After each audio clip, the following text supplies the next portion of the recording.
And now President Museveni has been returned for the 7th time since 1986. We, at the Libertarian Party of the United Kingdom, do not buy this. We recognise Bobiwine as the legitimate president of the Republic of Uganda, opposition leader in the Republic of Uganda. The Western press have been silent this evening because there's been other news. Donald Trump, Greenland, so on and so forth.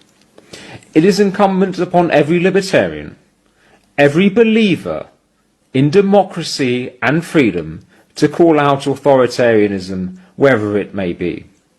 Today, in the Republic of Uganda, we saw an election held under an internet blackout, held under the intimidation of political opponents, and now President Museveni has been returned for the 7th time since 1986. We, at the Libertarian Party of the United Kingdom, do not buy this. We recognise Bobiwine as the legitimate president of the Republic of Uganda. Very glad to be here with you all in the different perspective. Well, it's a beautiful good morning and a really good morning in different perspectives wherever you might be watching from. It feels exclusive. Say so again. I bring to you a most exclusive interview of His Excellency Robert Kyagulanyi Ssentamu right from Washington, D.C. He resurfaced and he really talked about much at the government of Uganda about the corresponding perspectives going on in Uganda right now. He really delivered to the fullest. We all know that very many expectations come from those who support him and those who criticize him, and those who we call default finders. And now His Excellency Robert Kyagulanyi Ssentamu really delivered in accordance with what you are going to see. Like the video, share the video. I'm sure many of you missed to watch it in the live time when it was uploaded, but I've brought it to you. You are going to watch today exclusively. We're going to watch or listen to what he said. His Excellency Robert Kyagulanyi Ssentamu. I'm sure the message is right clear. Remember, when he's given the mic, you just have to watch and listen what he delivers. He spoke for like an hour, for a full hour, His Excellency Robert Kyagulanyi Ssentamu, but mostly I can tell you he criticized the government. And remember, it's only days remaining for the incumbent president to soar again so that he can be the fully president of Uganda for the 2026 term.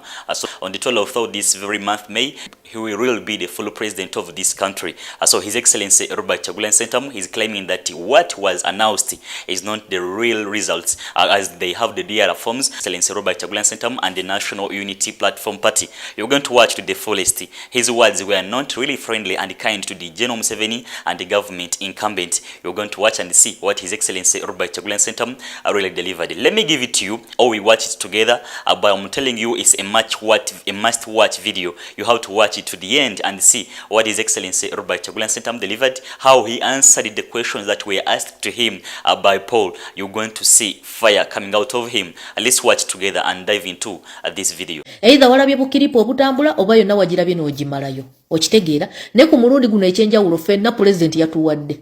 Buli omu yamuteeredde mu paati ye. Okuviira ddala ku bafuzi waggulu abatufuga jangu ku bakulembeze naffe wansi wa mwanayingi. Ffenna tuyina. Gwe just oyina giwuliriza buwuliriza n'omanya paati ye eriwa n'ogiwuliriza bulungi. Okitegeera nze wowe nasinzo owulira. President wa faina yatuukidde n'ayogera ku nsonga yennyini gye tuliko wano ku media. N'ayogera ku nsonga gye tuliko ey'abyabakama. Wakati nga bannansi bali mu kuyaayaanira byabakama ateekeyo results Museveni ng'akyagaanye. Omukulembeze waffe ensonga eyo yagyogeddeko. Okitegeera tubanja byabakama results ezo ateekeyo DR form kwe yalangirira. Olayo wiiki 2 alayizo naye bannansi akyagaanye obateerayo results. Akyagaanye okuteekayo DR form ku mikutu gyabwe kwe yalangiririra Museveni. Nga constitution yemulagira okuteerayo bannansi DR form oba results nga tewannayitaki. Nga wakayite ennaku nga 15. N'essaawa zino wagenda mu myezi ena atulowoozeseza bannayuganda nti ffe 2026 tetugendangako mu kalulu. Anti ku mikutu gyabwe teri kiriyo. Teri kiriyo. Ebiriyo biraga twakoma okulonda bannayuganda twakoma okulonda 2021. Eno 2026 alaga tetulondangako. Bimulemye nayo okugatta. Twamuyita atirisi ajanyonyolere kano ka video akalinkinga nga kalaga president waffe yawangudde n'ebitundu 7%. Twamuyita akanyonyo yagaana buli kimu yagaana ng'ate kaali original tekaali fake tekaali ka AI. Byonna nga bannansi ssaawa zino bali mu bimubuuza bali mu mukanda. Omukulembeze waffe ensonga yaze n'agyogera ng'ali proud ogyogerako nga yenna gumidde naye olowooza ki ekyabadde kimuggumiza kuba ensonga bannayuganda gye boogerako teriiko mukulembeze nti yabaduumidde mbu mujje mwogere okitegeera bannayuganda babadde awo ne beekolamu omulimu ne batandika okubanja byabakamaliza uti ne bagamba nedda ensonga eyali enkulu yali eno diversion zammwe zisuse ebibozi bisuse temutujja ku mulamwa nga mubulayo wiikisi 2 kwerayiza musooke mututereyo diarafomu mwerayiza ebyammwe ffe tetubalinaako buzibu okitegeera gwe mulamu oguliwo kati pulezidenti waffe nga mugumu nti abamuwuliriza ne bwe banabasi bannayuganda bajagala omusajja kituufu bannayuganda bali mu kubanja byabakama nga ne bwe basaakinga ku uganda era basanga tubanja byabakama okitegeera Sentamu aka Bobiwine, the leader of the National Unity Platform. He spent weeks out of public view following the election before resurfacing right here in the United States, where he is engaging policymakers and international institutions about the future of Uganda. Hello, Mr. Bobiwine. Welcome to Different Perspectives. Thank you very much for having me, Paul. I greet you, ladies and gentlemen. My name is Chagolanyi Sentamu Robert Mitembo, aka Bobiwine, aka Ghetto Gladiator, aka Mubanda Wakabaka Wakabi, and I'm coming to you live from Washington. I'm very glad to be here with you all in the different perspective. Well, it's a pleasure to finally talk to you, Mr. President. Let me first of all give you an opportunity to greet your supporters. Tell them why you are right here in the United States. What are you doing here, Mr. Bobiwine? Thank you. I greet you, friends. I wish I could use all languages. Nimbaramucha bana tubalamusako mwena mwena banange mbalamusizako baganda bange mwena mwena nembebaze emirimu gye mutuusako engalo. I greet you, brothers and sisters. From Uganda, from East Africa, from Africa, and from the world, but most importantly, from Uganda. Paul, the last time I was with you, we were with the great boy from Kabari, Shaka Sali, who we don't have anymore. May his gentle soul rest in eternal peace. We've lost so many people.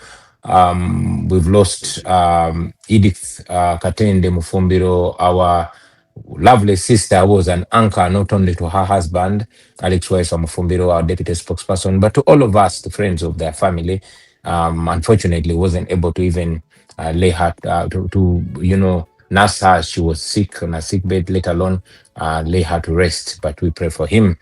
As we speak right now, we just lost one of our fathers, the father of our brother Mbogo William Nyanzi, aka General Sensa, aka Mbogo.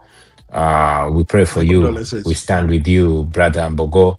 I mean, all this is owing to the misrule and the sick healthcare system itself. By the time of having this conversation, I've been reading this book. This is a book called The Day 7 Goes.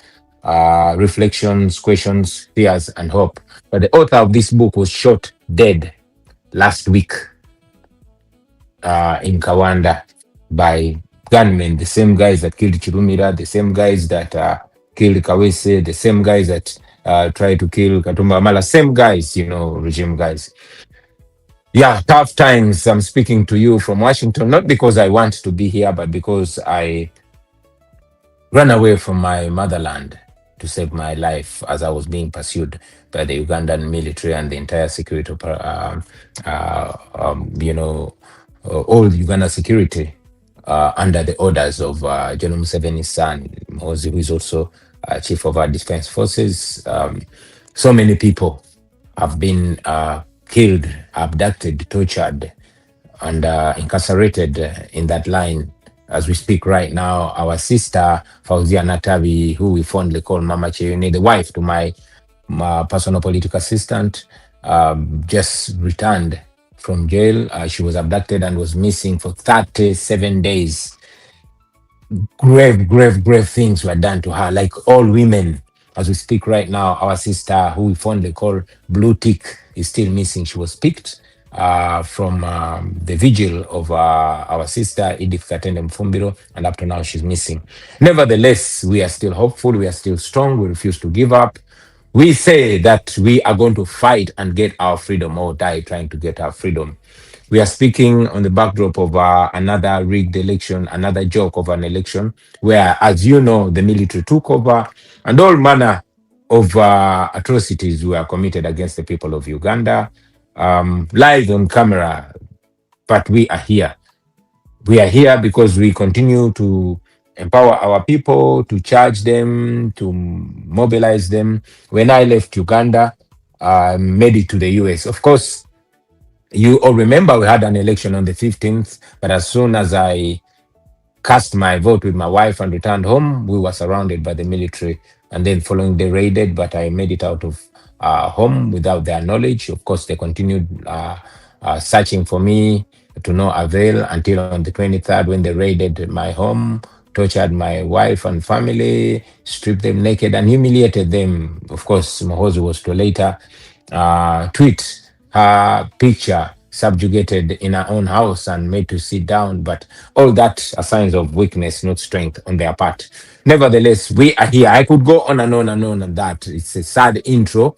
But one thing that I always conclude with is that we are going to win. One day everything is going to be all right. One day all this is going to be history. Just like we are talking about Stalin, but he's gone. And, Italy is free, Europe is free. We are talking about the days of Idi Amin, but Idi Amin is long gone. And all those that he was using to torture our people, to humiliate our people are nowhere to be seen. So in the same way, everything is on our side. Every factor is on our side, and we're going to be free. I'm glad to be here, Paul. Thank you for having me.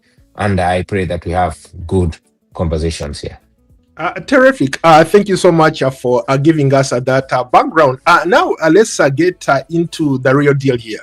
Yeah. Obviously, you experienced some of these things that you talked about, and I don't wish anybody to experience what you went through. Just from the look of things, both on the ground, from abroad, the official results that were announced by the Electoral Commission put President Yoweri Museveni at 71.6% of the vote, and they put you at 24.7%. You argue that the reality is further from the truth. Why? Well, in Uganda, official means fake. Official means fraudulent. I cannot hear you. Really? I think it's your mic. On my end, everything looks good. I think. Hello, Bobiwine. Can you hear me? Can you hear me, Bobiwine? Hello, Bobiwine. Can you hear me? Can you hear me? Yeah. Okay. Unfortunately, I cannot hear you, Paul. Are you sure? I don't know why it keeps muting. I can only hear you when I call you. Okay. On phone, but I cannot hear you now. You can't hear me. I think something is okay. Oh. Let's do this. Let's do this. Talk in the phone. Okay, I can hear you now. Can you hear me? Yeah, now I can only hear your voice on the phone. Okay, let's try something different here. Sure. Okay, can you hear me? Yeah, I only hope that the audience will be hearing us because unfortunately that I cannot hear you. I don't know if I have to restart my gadget again. No. We are perfectly fine. Okay. Okay. Let's do it then. Okay, so let's take me back. Take me back to the elections. You're talking about how the system is rigged. And I can totally understand.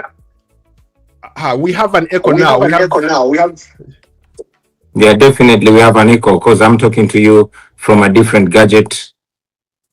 Okay, let's see. Allow me restart my gadget because the communication we have here, it is my utmost interest that our message goes out to the population that we are meant to address.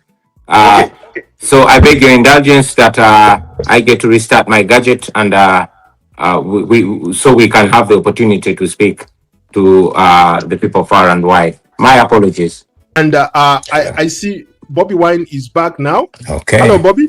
Can you hear me now? Hi, how are you doing? Yes, I can hear you, and I pray that I continue hearing you.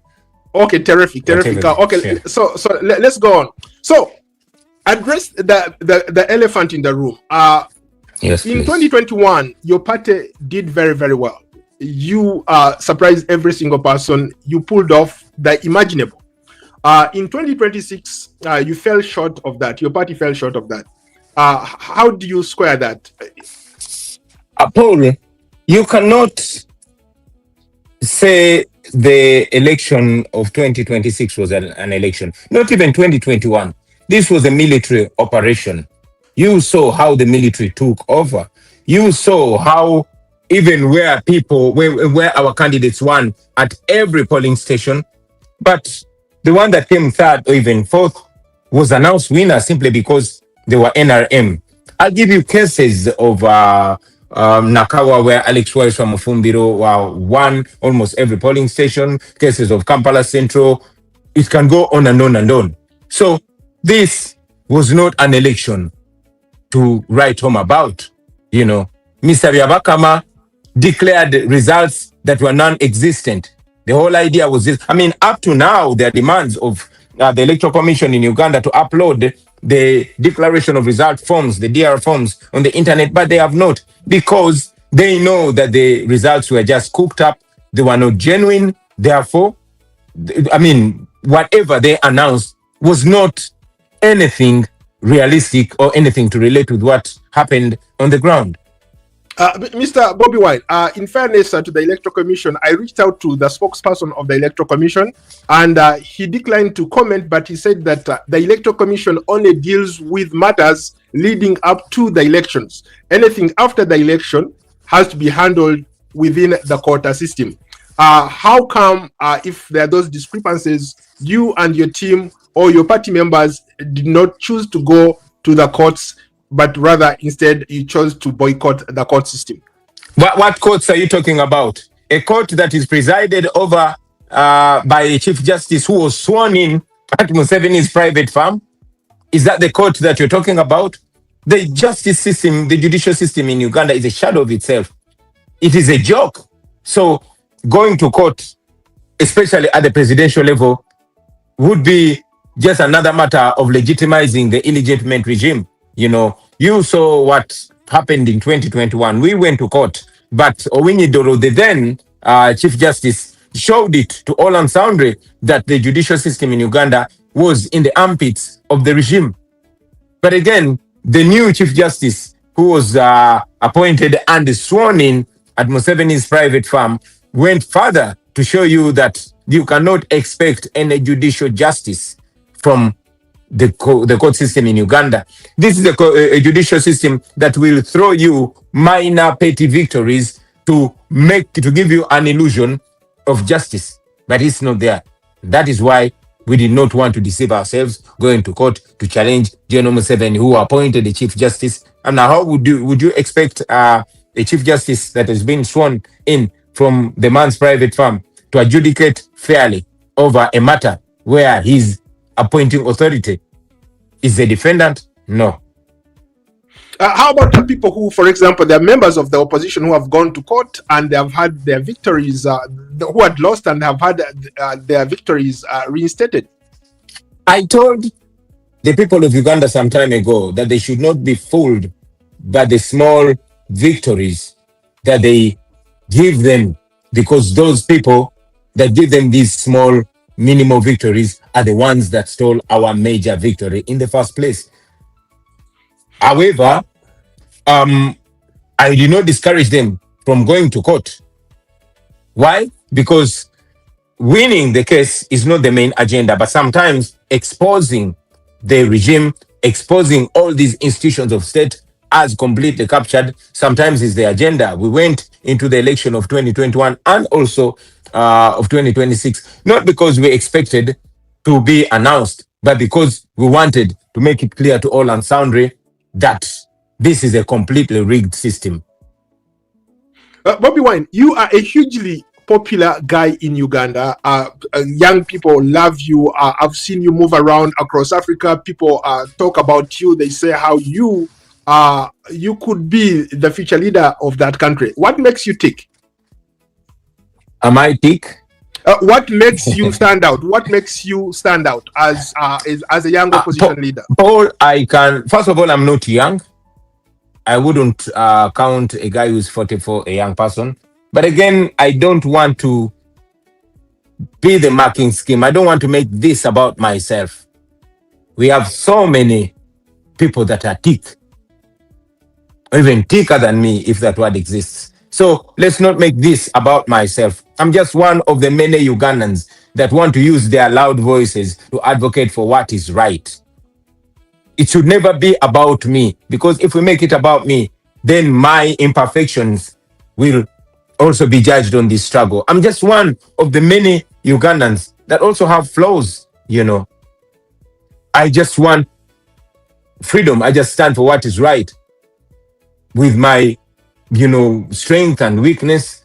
And I know that what makes me what I am are the many efforts, the many energies that are surrounding me. People might be looking at me, but I'm a voice that projects so much energy and so much wisdom and so much smartness that is surrounding me. I'm only a reflection of a generation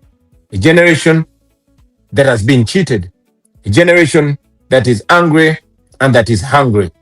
So let's not look at my being thick or lack of the same. Let us look at the challenges that we face. What makes me stand out is because I speak about things that are affecting everybody. Journalists like you, common artists like myself, barbers like Eddie Mutwe, who's in prison, common hawkers like Olivia Lutaya, who is now the most popular female political prisoner, people like Machete, who's a border rider. I'm just a reflection of so many people. What maybe makes me what you call popular is the fact that there are so many people that are like me, that share the same pain and the same dream and hope. Bobby, when I posted this advert that you're going to be on this platform, I got a lot of calls. I got a lot of interesting comments. Some of them are from your fans. Some of your fans said that they lack direction.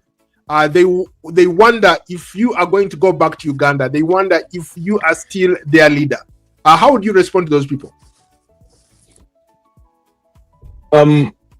Whether I'm going to go back to Uganda, I'm definitely going to go back to Uganda. I'm Ugandan, Paul. Okay? I am going to go back to my country because that's where I belong. I've said it before, and I say it again, that I will never be British or Chinese or American. I'm Ugandan, I'm African. I am out of Uganda because I'm advancing the struggle on another front, and to ensure that I live some more. Running away from my country was, in many ways, a postponement of my execution. As you know, my life was being sought after by a murderous guy that has killed so many of my friends, that killed 23 of my comrades by his hand, and was praying that I'm the 24th dead body at his hand. Unfortunately, he did not get what he hoped to get. So I'm out of the country so I can continue speaking and giving direction and, touching various buttons, well knowing that dictatorships like the one in Uganda, just like it was in the days of Amin, are largely kept in place by international powers like the United States of America, that has for so many decades been giving Museveni up to $1 billion every year, which money is used to oppress the people of Uganda. I am here, like I will be going everywhere, to call them out and to ensure that we do everything possible by any moral means to stop the Western world from funding our oppression. And yes, somebody might ask, like many regime apologists, I saw them claiming that I'm not Pan-African because when I escaped from death in Uganda, I did not run to an African country, but instead ran to America, which is branded colonialists and imperialists. I answered to them, like I want to reiterate my answer right here, that,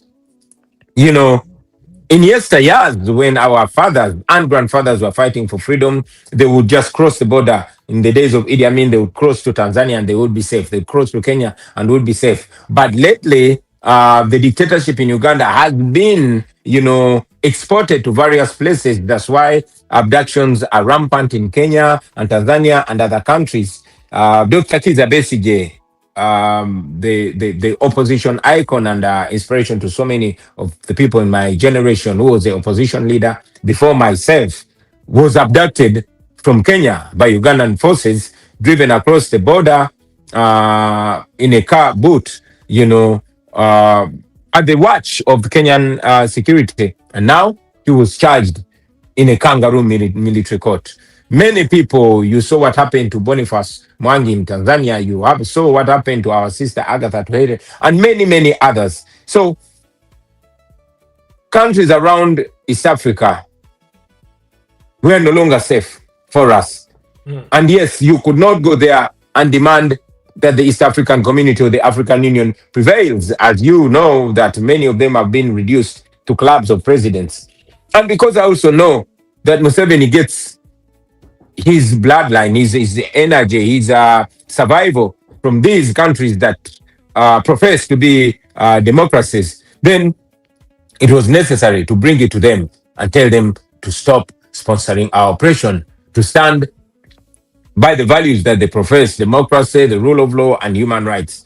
And we are, confident that when we push and push and push harder, at least democracies might have their flaws, but they have a conscience. You remember that Nelson Mandela was branded a terrorist by the Margaret Thatcher administration. It is even after his presidency almost ended that he was removed from a terrorist list in the United States. So the apartheid regime, which was white, was actually supported by America until it was thoroughly exposed. And when America took its hand off the apartheid regime, it came down crumbling like a pack of cards. So we are confident that if the Western world stops sponsoring the Ugandan dictatorship, it will be game over. But Bobby, to your point, there are a lot of people who said that maybe from a strategical point of view, that's not a greater place to be in. Yes, I know where you're coming from. You're trying to use every means at your disposal to create some kind of awareness about what's happening in Uganda. But there are those people who argue that trying to ask the Western nations to put sanctions, they're not just affecting the regime, they're affecting the ordinary people. They're affecting people with HIV and AIDS, tuberculosis. They're affecting kids who depend on some of the schools that have been built by this donor money. And the fact that you keep pushing this, some people have criticized you to say that maybe you are not patriotic enough. How would you respond to that? Well, Paul, there will always be those people. Like I told you, there are those that criticize me from running away from death. They claim I should have been a martyr, But I know he who fights and runs away lives to fight another day. There are those that will criticize everything that I do. But I invite those armchair analysts and critics to fold their sleeves and get into the arena. In the first place, having ordinary people like myself, hawkers, barbers, boda riders, showing up, rising to the occasion and leading was out of desperation. It was born out of the betrayal and the relegation of duty by those that we thought were the ones to fight for us. Many of them prefer comfort. So there will always be people like that. But also, to answer your question even more clearly, our demand is not complete cutting off of life-saving aid. No, we are calling for targeted sanctions to those that abuse human rights and democracy. You have seen sanctions that were slapped to other Joseph countries. Kabila. Recently they slapped sanctions on Joseph Kabila. He might have, there might be justification for those sanctions, but how come we've not seen sanctions on Museveni, who is responsible for mass murder?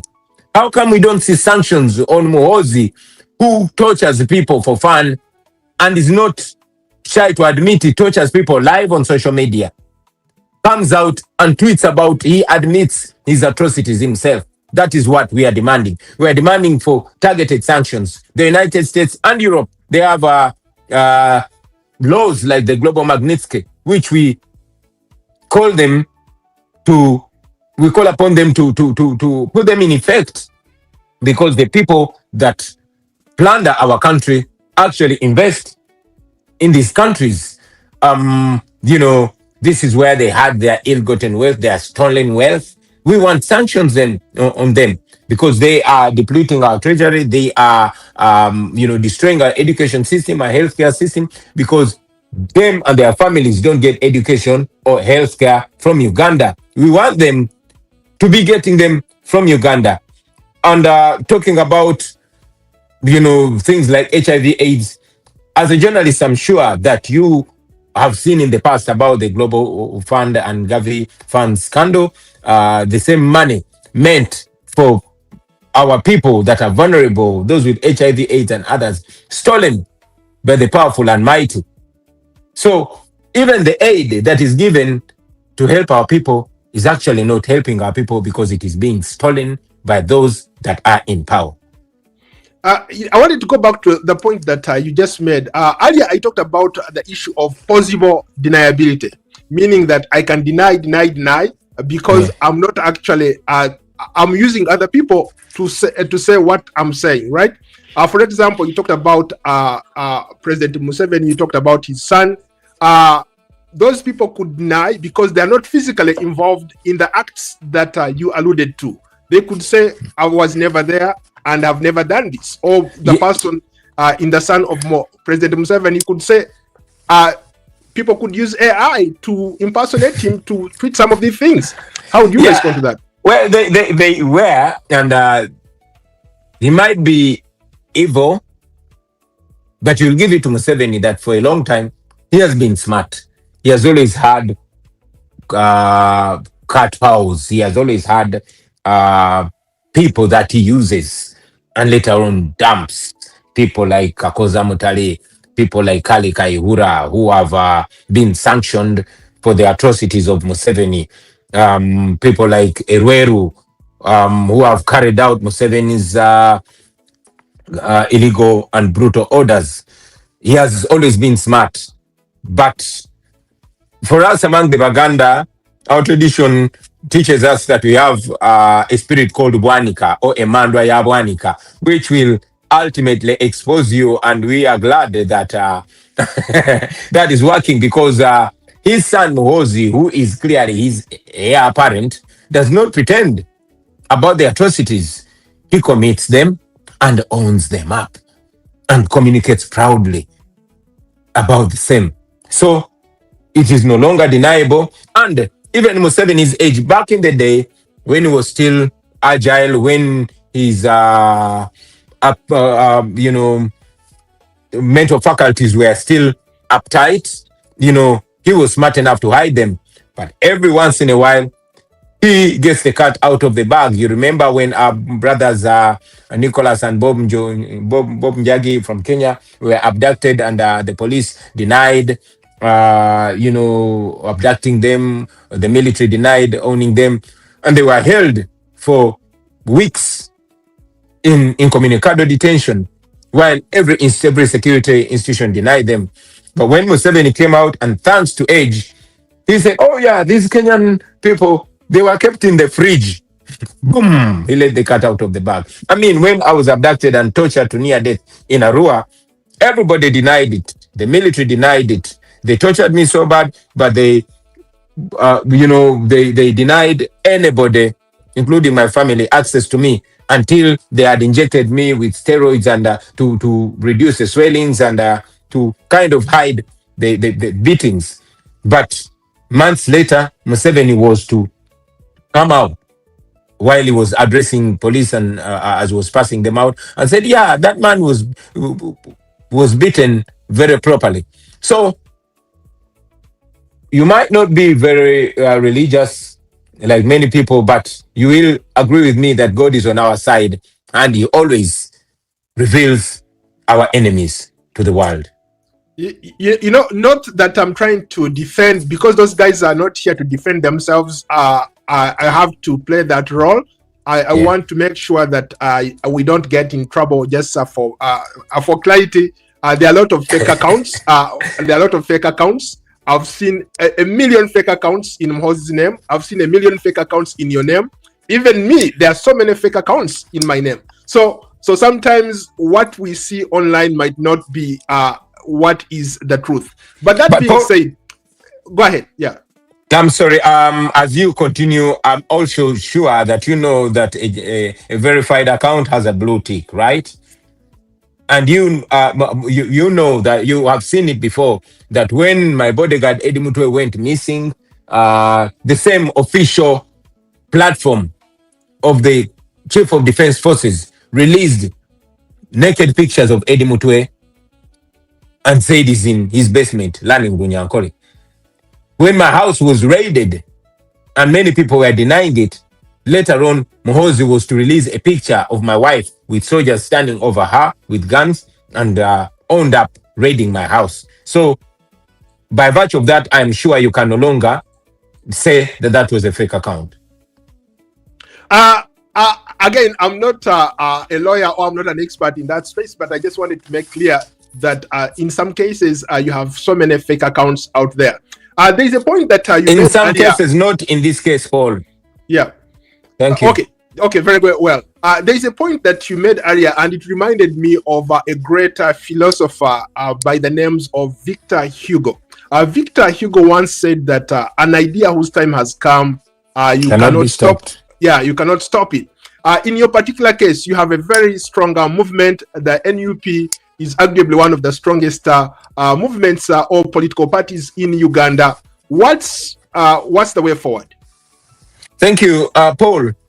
And I'm glad you said an idea whose time has come, not a person whose time has come, but an idea. This is an idea. I am speaking on behalf of an idea, just like you will see Senyonyi, just like you will see Rubongoya, just like you will see Waisa Mufumbiro, just like you will see these young men and women speaking about this idea whose time is here.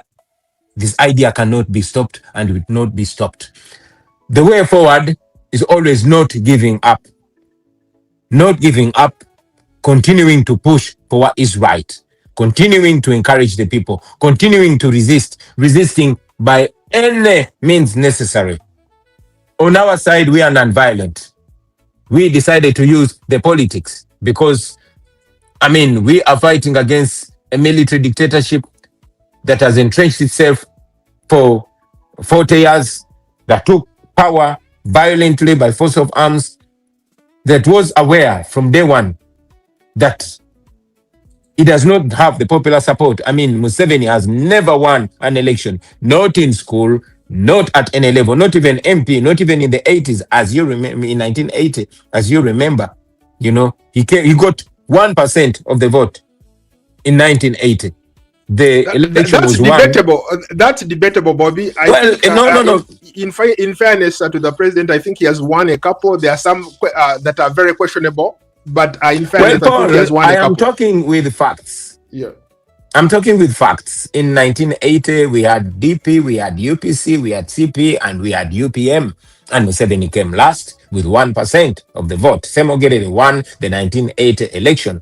And Museveni claimed it had been rigged. Went to fight dictatorship, to fight vote rigging, to fight government-sanctioned extrajudicial killings and all that. When the military took over, he did not immediately call for an election. He did not hand power to the one that he knew had won. And that culture went on and on and on to the present day. So this regime is not democratic and we don't expect it to be democratic. On our side, we are pushing for democracy. We have not called for violence because we know historically that violence at every turn has only begotten violence. When you look at all the leaders that have taken power militarily, majority of them, 90% of them, have developed that sense of entitlement, claiming they sacrifice a lot and therefore it is their right to rule or rather misrule the people. And also, we wanted the people to get involved massively, everybody, non-violently. So on our side, as NUP, as the People Power Movement, we are non-violent. But again, I also am aware that nonviolence in many ways is more effective when the oppressor has a conscience, which is not the case in Uganda. So while we advocate for nonviolence, while we are nonviolent, I've said it before that there will come a time, if it has not come yet, where I will no longer be able to stop those that want to free themselves by any means necessary, including using force and using violence. You know, Are you not? Are you suggesting that at some point that's a consideration that you're willing to consider? not on our side. Not on our side. We are nonviolent because we know, and indeed the regime has tried as many times as possible to push us to the violent line because that is all they know. Museveni prides himself in being the master of violence, and he has spent the last 40 years stockpiling weapons. So we don't want to take him to the game that he plays best. But also, we know that our constitution says that the people of Uganda have the right to use any means, including military means, to restore constitutional order. As it is now, we don't have constitutional order. But Bobby, if an NRM supporter hears what you just said, they will automatically say that this young man is up to something no good, right? They will obviously misinterpret what you just said. The Constitution provides for it, but hearing it from you, people might take matters in their own hands. Thank you. Misinterpreting. Oh, I'm sorry. Please finish. You say. Are you sure you wanna? Is that how you wanna frame it, or I'm giving you another opportunity maybe to say it in a better way? I don't need another opportunity to say the truth in a sugar-coated way. I don't care about being misinterpreted. Paul, I'm responsible for what I say. I'm not responsible for what anybody understands or what anybody interprets. And I'm glad you say the misinterpret. I mean, you've had the late Tumwine calling us terrorists. You have seen Museveni's son calling us terrorists. Does that make us terrorists? You know, you've seen the regime branding this a military. So, you know, the berets and the overalls, they say they're military regalias, they're military uniforms. Does that mean those are military uniforms? So, we are responsible for what we say, not for what they understand or interpret or misinterpret for that matter. Let me give a shout out to a lot of people. We have, wow, this is impressive, like 500 people watching us live.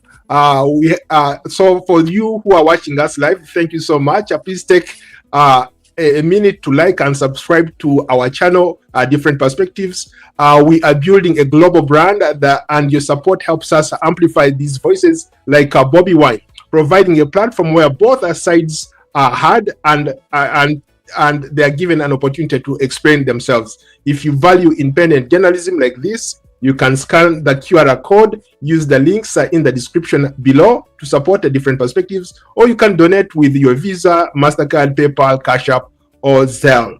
And for sure, I wanted to go back to Bobiwine. Let's talk about something that is generating a lot of interest. The sovereignty bill. There's been a lot of controversy. People are saying that this proposal is targeting you specifically and members of the opposition, plus us, people in the diaspora. I want to get your thoughts on that, Mr. Chagulan.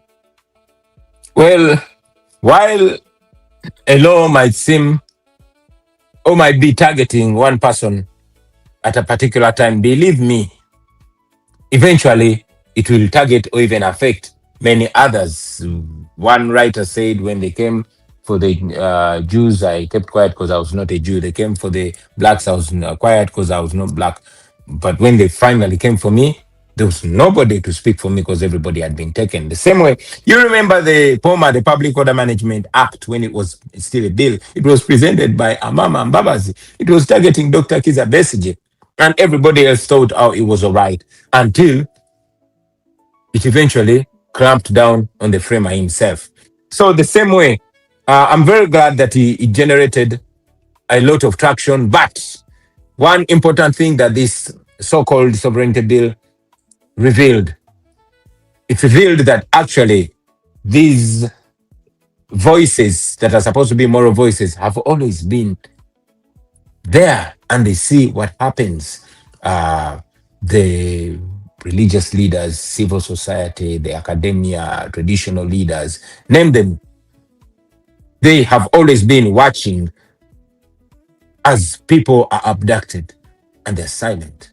Many of them, of course, I salute those that have always spoken out. We have these moral leaders, religious leaders, traditional leaders, and people in the academia and civil society that have spoken up. But many of them have been silent because it did not affect them.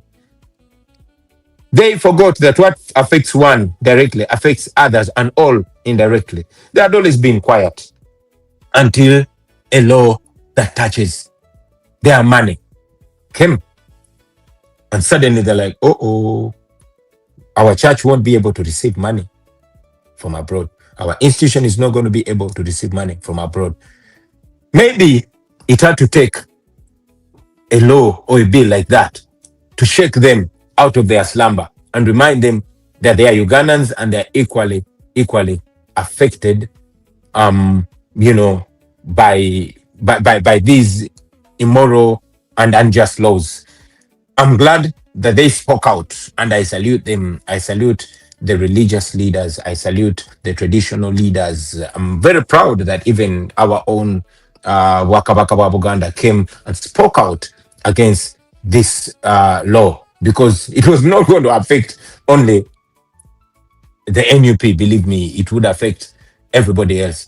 But it's my hope and prayer that they always speak out on other matters like the women that are being abducted. They come to your house, they come to somebody's house, they abduct somebody's wife in full view of cameras. They keep her in a military barracks for more than a month. Whatever is happening to her, you saw what they did to our Deputy President, Northern Uganda, Dr. Lina Zedriga, what they did to our Deputy President, Western Uganda, Mama Jolie Tukamshaba. You saw how the military and police went to the house of Honorable Mwanga Chivumbi and shot into his house, killed 10 people. And now he's the one being charged for terrorism.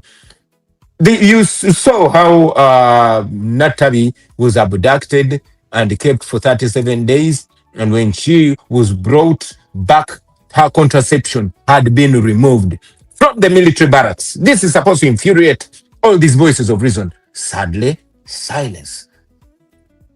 So it is my hope and prayer that just like the voices came out on this law that affects their money, that they come out on other situations that affect the people that trust them as moral voices. We have just had a rigged election where the main challenger was just to be killed. Okay? And you didn't get a voice to that. But instead you're seeing the would-be moral voices parading themselves and falling over themselves to appease the dictator so they can get brown envelopes and get cars. Dr. Martin Luther King, in his letter from Birmingham prison, said in the 60s that these were some of the things that were discouraging young people from drawing closer to church. Now, the way that our leaders, our moral leaders, are conducting themselves is not in any way benefiting our faiths, our churches, and our religions. So, just like, when they came out recently, which was an amazing thing, it showed the population and the world that they actually have a voice and that they can actually speak out. So, they have a challenge to show us that we should fear God more than we fear guns, and that we should love the truth more than we love money, cars, and brown envelopes. Bobiwine, as you can see on the screen, I'm showing pictures. My producer just put pictures of Kampala. You have a lot of supporters in Kampala who are wondering what's happening to NUP, who are wondering where it is in terms of who is running the organization right now. From where you stand, who is in charge? Are you operating from out here? Who is in charge, and who should people look up to while you are out here in Uganda? Rather, Those in are the not United States. Peter. Sorry, Paul. Those are not my supporters. Those are supporters of the truth. Those are supporters of change. Those are pained Ugandans. Those are tired Ugandans that want change. When Dr. Kizza Besigye was the opposition leader, they supported him not because they loved the individual, but because they loved what he represented. The same way people support us because of what we represent. I've said it many times that we should always look at one another, guide one another, and move forward together. As the institution, the National Unity Platform, still that institution is not an individual institution. When I was leaving the country, I left in my position Dr. Lina Zedriga. But she's also not working alone. We have a leadership that people look up to. But even me, I am here. I guide. I am not dead. And I'm not silent. I'm operating from a distance because we also have work to do in the diaspora. And those that have been following my works, I am not seated. And the work that I'm doing is effective. And by the time I come back home, I'm sure I will also find my brothers and sisters that I left in charge of the institution also moving forward. They've made me proud. I'm very proud of the leadership of the National Unity Platform. They are doing us great. The works that Mama Lina Zedriga and other deputy presidents are doing is great. Even what Honorable Mwanga Chivumbi is doing in prison is great because we even have work to do in prison. He's not seated. What our leader of the Parliamentary Front, Right Honorable Senyon, is doing is great. What our able Secretary General David Leus Rubongoya is doing is great. What these young people are doing is great. What our young leaders are doing from MP level to councillor level is great. What the foot soldiers are doing is great. Each one of us is holding from wherever they are, and we're pushing to the end of this dictatorship. We are almost out of time. One final question. On a personal note, you and your wife and of course your children endured so much. How are you guys doing and how are you coping? We are alive. We are alive. My children and wife are in a different state.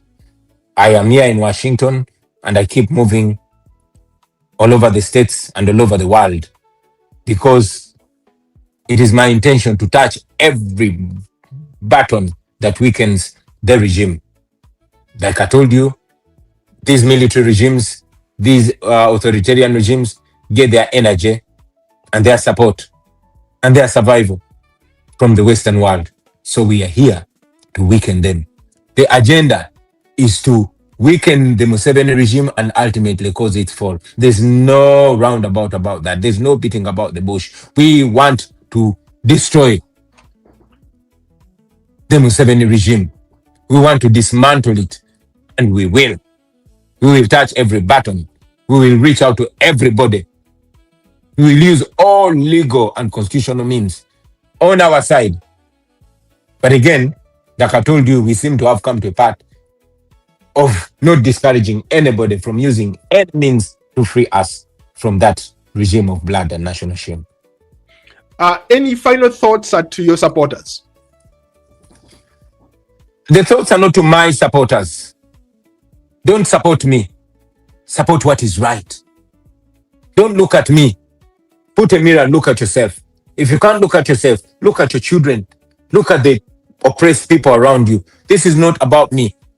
And I don't want people to support me, but to support the truth. Because by supporting the truth, you are supporting yourself. This is not about me as an individual. It's about all of us. We must free ourselves as all of us. So to all of you there, don't give up. Change is in sight. Freedom is in sight. We are going to be free. We are going to dismantle this regime. We are going to get our freedom. We are going to enjoy our country. Museveni is going to go. I say it many times that all factors show it. The law is on our side. Because if the law was respected, Museveni would not be in charge of our country. The law is on our side. That is why none of us has ever been convicted, even when we are arrested numerous times.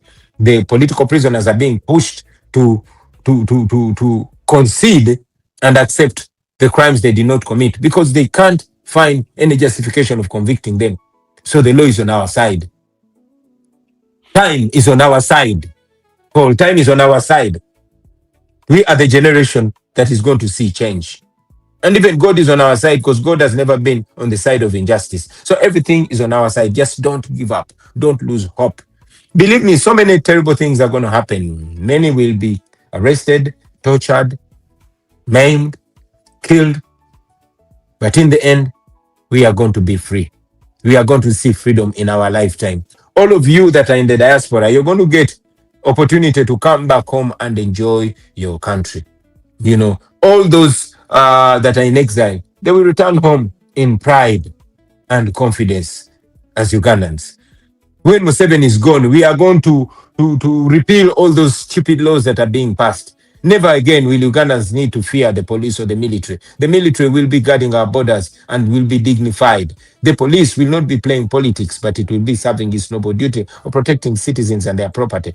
We are going to enjoy our country. Just don't give up. From my side, we are doing what we are doing.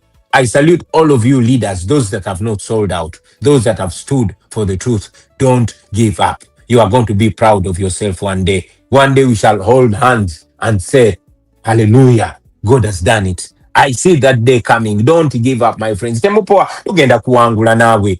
Tugenda kufune eddembe lyaffe. You know, we are going to be happy. We are going to be free. We are going to win. Tuzakusingura, tuzakuhangura. You know, tuli abasinguzi. So don't fear. Don't give up. Keep the hope alive. If you see a comrade that is about to give up, energize them. Show them around. Show them that history shows us that oppressed people have not been oppressed forever. So encourage each other. And don't look at one person. Don't look at an individual. I am leading you, but also be a leader. I've said it ever since I showed up, that I want everybody to be a Kyagulanyi. God keeps me around maybe to keep reiterating these things. I could have died in Arua. I did not. I could have died in Luka. I did not. They searched for me for 2 months. God covered me. When the entire military is looking for me, they didn't find me. That was not my power or wisdom. No, that was the power of God. So there's a reason why we are still alive. Why? Because God has shown it to us that we should, and indeed we will, see freedom in our lifetime. The goal is a new Uganda. Finally, I am going to come back to Uganda. I've refused to say I'm in exile, even though technically I am, but I refuse to say that. I've told my people that I am on a move, I'm on a mission, and the final destination is going to be Kampala, Uganda. Well, thank you very much, Paul, for having me. What a pleasure to have you. It's been a fascinating discussion. Stick around for a minute. I want to again to reiterate what I said earlier. I said I reached out to the NRM and the Electoral Commissioner for a possible comment or rebuttal. I did not hear back from them. This platform is still open for you. If you want to reach out, feel free to reach out. I'm extending an invitation to you. To my guest, Bobiwine, what a terrific gentleman you are. Thank you. Thank you so much for being here and for doing this with us today. Thank you very much. One last thing, if you will permit me. Sure. I want to send my condolences to the family of Joe Nam, that journalist that was killed. He's the author of this book, The Day Museveni Goes. I know him. You know? I know he's my good friend. My condolences to him as well. Yes. Yeah. He passed away, but I mean, what we can do is to ensure, please look out for this book. Read it, and let us keep him alive in our actions. The only thing that you can do to keep a revolutionary alive is to keep the revolution going. We shall get there. Thank you very much. For God and my country.